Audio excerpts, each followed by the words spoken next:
welcome to this, and this is going to be my review of WWE's Over the Limit pay-per-view. But before we start with that, we're going to go off on a little rant. I apologize to all the people who will be upset about this ahead of time. I'm going to be a bit of a dick. I apologize, but that's just the way it's going to be. Because some of you are annoying me. And I know, I'm sure all they're doing is trolling, and I'm feeding the trolls, but I really don't care at this point. So, I said I wasn't going to do any more TNA pay-per-view reviews. Said that. Said I was only going to do the WWE pay-per-view reviews, mainly because they get more views and 4 views. Thought I explained that. Yet, all week I've been getting emails, comments, people bitching that I won't do TNA reviews, and then people bitching that, all I'm doing is indie stuff. Let's see, indie stuff. I believe when I started this channel, the point of me starting this channel, for those of you not aware, is that I wanted to share in the good wrestling, because heaven knows it's not in WWE, and heaven knows, well, especially after fucking tonight, and heaven knows it's not in TNA. That it's elsewhere. And if you really love pro wrestling, you probably want to find the good wrestling. That you go, wow, this is why I'm a pro wrestling fan. That's why I started this page. That's why I do these reviews.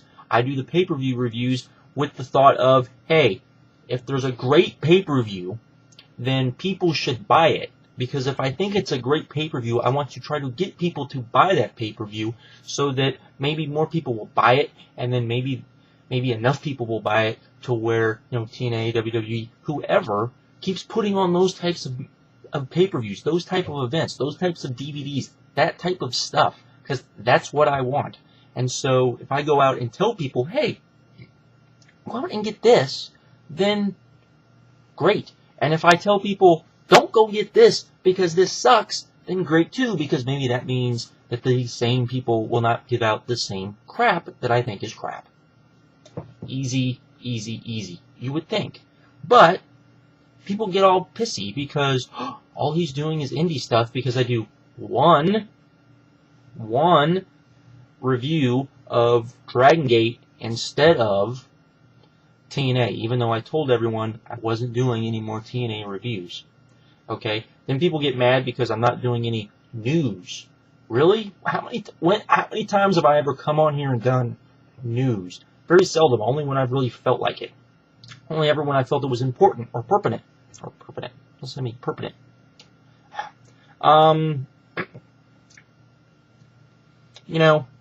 Carlito got let go this week. How did anybody know that I wasn't going to wait till this pay-per-view review of WWE to talk about said issue? TNA, Scott Hall got arrested for being drunk. Surprise, surprise. Does this surprise anyone? Is this really news?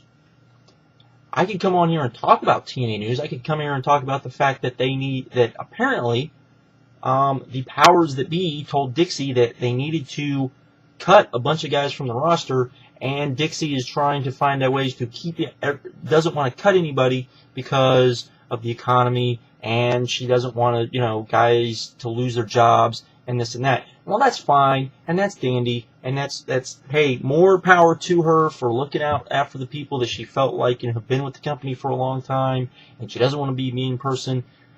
That's not business, and sometimes you need to let some of these guys go so that TNA will be around in 2 to 3 years, and so that maybe then, when hopefully you've actually done something you haven't done in 8 years, you can bring these guys back, pay them good money instead of the money that they're being paid now, and be all. But we don't have that.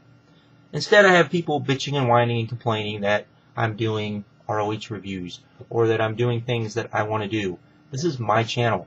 I will do the things I want to do. If you don't like it, you can unsubscribe. Honestly, I don't care. I've said this before. The only thing I ever cared about when it came to subscribers was this little nugget, so that I could make long videos, so that I could be a partner. I have said time and time again, if there was a way I could go through, if if YouTube gave us the option, and YouTube will never give us this option, but if YouTube gave us this option, or if I could find a program that could do this, where you could go through, find all of the dead accounts, find all of the suspended accounts, closed accounts, find all the accounts that no one has, signed on to in a year, and unsubscribe those people, I'd be more than happy. I have no idea how many people it would be. It would probably be a bunch. It would probably be somewhere well over 1,000 people. And lo and behold, Spinnernet would have more subscribers than me. I don't care. I don't know how many times I have to explain this. I don't care. I'm going to do the reviews I want to do. If I cared about subscribers and if I truly just was, oh my god, I need more views, I would be on here every day talking about ratings, news, doing Raw reviews, SmackDown reviews, NXT reviews, Superstar reviews, reviews of everything under the sun, doing probably 30, 45-minute videos a day covering every little news item there is, and probably doing a better job than some of the people on here doing it. I'm not going to deny that, but I don't want to do that because I don't have time to do that. I have a full-time job. I have other things outside of my job that I have to do. I have a life, as much as some of you probably don't think I do, and no, I don't want to do that. I don't want to spend all my time only coming on here and doing videos over and over and over again. When I used to do the 6 or the 4 or 5 Q&As in one day, people don't understand is, what I would do is, I would set up the questions, and I would just read into the camera, and go, okay, 10 minutes, choop, do another one, choop, do another one, choop, do another one, just like that. And that's all I did, and then just upload them, 1, 2, 3, 4, 5, 6, 7. And that's how I used to do it. I don't do that anymore, because I don't need to stay up till 3 o'clock in the morning anymore, like I used to. Not that any of you care about that. But, so, you're not going to get that. If that's what you want, if that's what you desire, if that's why you're on this page, then unsubscribe. You're not going to hurt my feelings. I'm not going to cry about it. I'm not going to go, oh my god, Spinnernet's going to get more subscribers than me. I've said this before. I don't care. If I truly cared about that, if you really want to know, if there was one account on here that if I really gave a rat's ass about having more subscribers than somebody, it wouldn't be Spinnernet. It would be PWR. Them. And they now have some more subscribers than me, and you don't see me running around with my head cut off going, oh my god, I gotta get more subscribers, I gotta get more subscribers. Okay? It's not the end of the world to me. So, anyways, I've ranted about that enough, so let's go on to this pay-per-view. Another rant! Because this pay-per-view sucked balls. To be quite honest, this pay-per-view not only sucked balls, but now we're going to, because of this pay-per-view and because of things that happened on this pay-per-view, we're going to see what happens when you don't make new stars in 5 years. Because the WWE is pretty much screwed at the moment. We're probably going to see lots of crazy crap on Raw tomorrow. I have an opinion. And, yeah, but anyways, let's get on with this. First match was Drew McIntyre versus Kofi Kingston. This was okay. Nothing out of the ordinary. I'm not a big Drew McIntyre fan. This is the guy you push. Really? This is kind of, this is very much like the Sheamus thing. Why do you push this guy when there's a whole ton of other guys that could be pushed, put in the same spot, could be put on the same spot on pay-per-view than this guy's taking up? Amazes me. Taking on Kofi Kingston, was okay. Kofi got to go out there, do his thing. Kofi was mad over. Hopefully WWE, listens to that, actually pushes him for once. Who knows? Even though he won, so he'll probably get a push. Maybe Drew has fallen out of favor now. I can only hope. But anyways, it was okay. It wasn't anything spectacular. And at this point of the paper, it's like, okay. Then we had Ted DiBiase versus R-Truth. This was kind of just there. The fans weren't necessarily into this as much as you'd think. They did bring out Virgil, and Virgil was the most over thing over here, though Michael Cole goes, what did we find out on Raw? We found out that was the real Virgil. Really? Really? The real? Who else would it be? I mean, come on. This was okay. This was not as good as the opener, but it was okay. It was passable.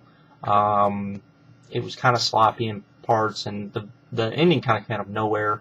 And I'm not exactly sure why R-Truth went over, but okay. Then we got a match that I was looking forward to. I think everyone was looking forward to, and we're gonna get a little rant because of this match.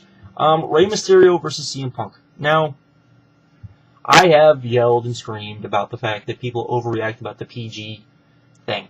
And that the fact that people go, well, WWE's PG now and it sucks. And I've said, no, that's not really the case. Because you can have things that are PG and it still be good, still be entertaining. WWE could be PG and still entertaining. They've done it in the past. WCW did it in the past. It's quite possible. Here's the problem.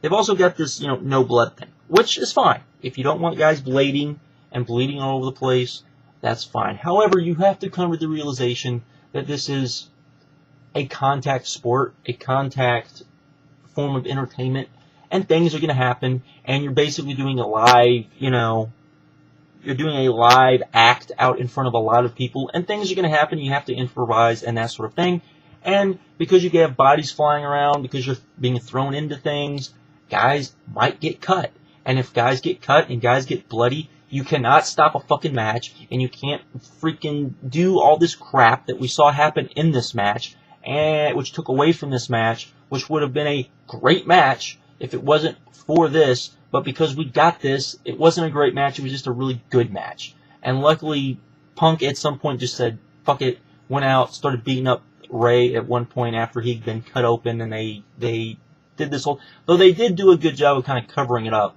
where Rey went flying into the barber chair that was set in there. It was a really good match, and unfortunately you had that happen, which I can't defend. I'm not going to defend. I've said that before, that's retarded. You don't necessarily need guys blading. I understand this, but when guys get busted open hard way, you should just let it go, particularly if the whole thing is, don't try this at home, kids. Well, if kids see that, whoa, wait a minute, these guys get busted open, legit, hard way, busted open, might be a deterrent. Just saying. It's complete crap. But the match was good. Of course, Punk lost. Punk got his head shaved. This was very lucha style, where they actually shaved the guy's head. Was done pretty well. Everything about this match I really liked, except for the fact that they stopped it because of the blood, which was complete bullshit. But anyways, then we had the HART Dynasty versus The Miz and Chris Jericho.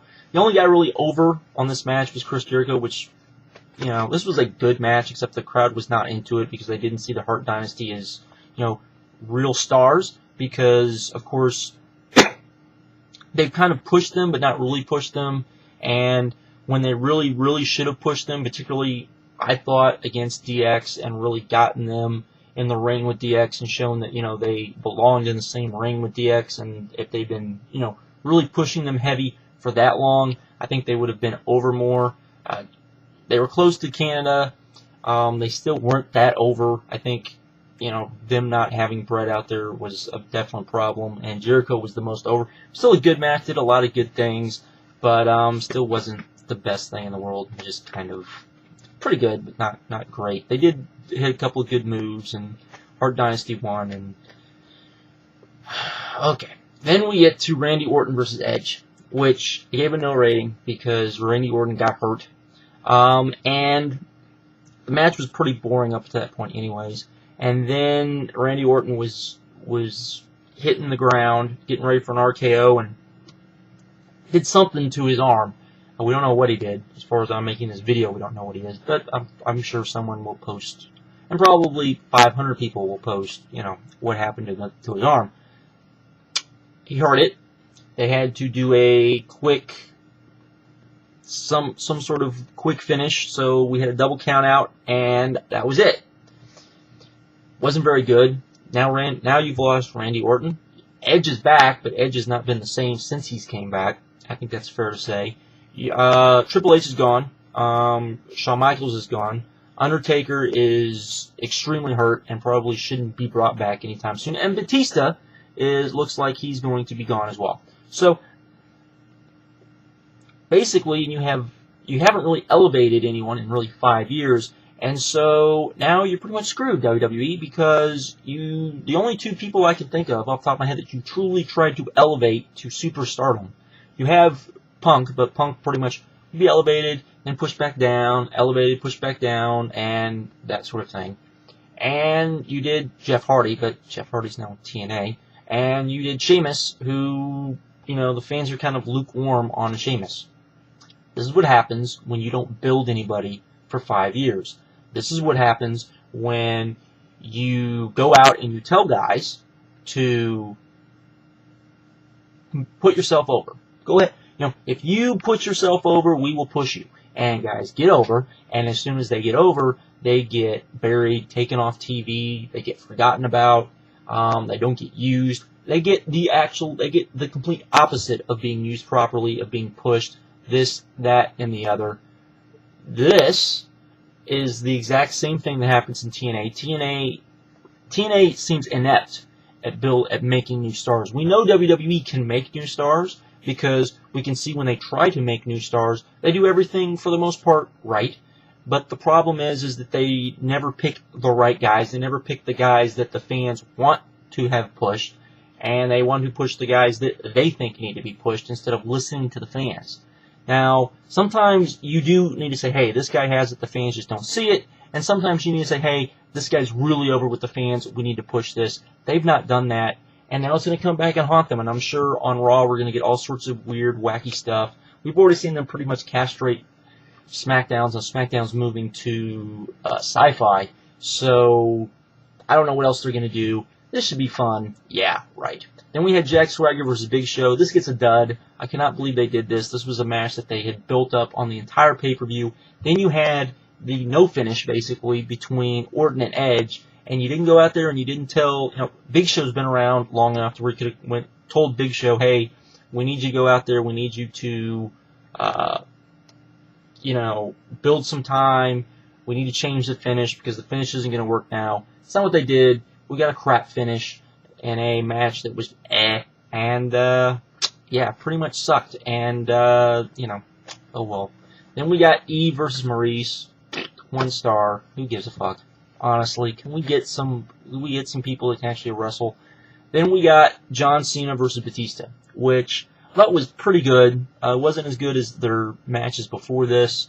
Thought the ending was pretty creative, where, you know, Batista was getting ready to be thrown off the car, down onto the ground, and was like, I quit, don't kill me, don't kill me, don't kill me, and then John Cena killed him anyways. It was going along pretty good. It wasn't as good as, you know, the WrestleMania match or the Last Man Standing match.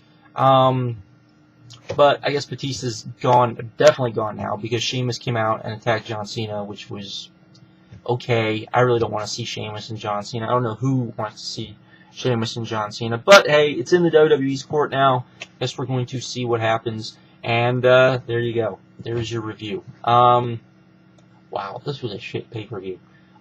This was just not good. And the thing is, if the WWE had you know, had built guys up, if we had guys who were over on this show, and the WWE had done a better job of getting guys over, so that people, because this was a hot crowd at the start of the show, this could have been a really good show, and you could have had the whole Orton debacle happen, and even the Jack Swagger stuff happened. But then you have, you know, the women's match, which is crap, and then you have, you know, the main event just did not deliver. Could have. I don't think there was any way that John Cena and Batista could have had. To me, the best match they probably could have had still wouldn't have been enough to truly save this pay-per-view from just bleakness. But this was not a good pay-per-view. Avoid at all counts. I'm sure most people will. This pay-per-view didn't have a lot of hype going into it.